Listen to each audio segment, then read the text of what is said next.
gel sana hara aparacağım, otur. Ayda. Ne oldu? Ramal da böyle centilmen idi. Otur da otur. Olan ona kesen kesip de yanımda salma. O da kalp görmüzden bırak həkim otardı. Ayda. Ne oldu? Ülvi ilə belə zarafatçıl oğlan idi. Öldürür deyə mən gülməkdən. Kanka bilirsən yaşıyor bazar hansı tərəf? Ben ne bileyim imkan verin yolumuzu gedəkdən. Sən də Tofiq kimi əsəbsən yaşın.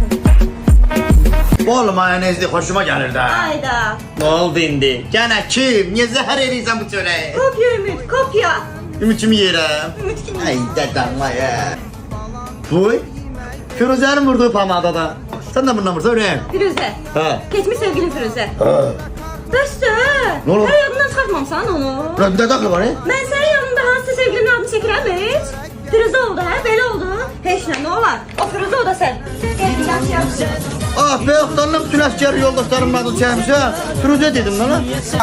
Ay bırak, yenə türmə, yenə qazamat.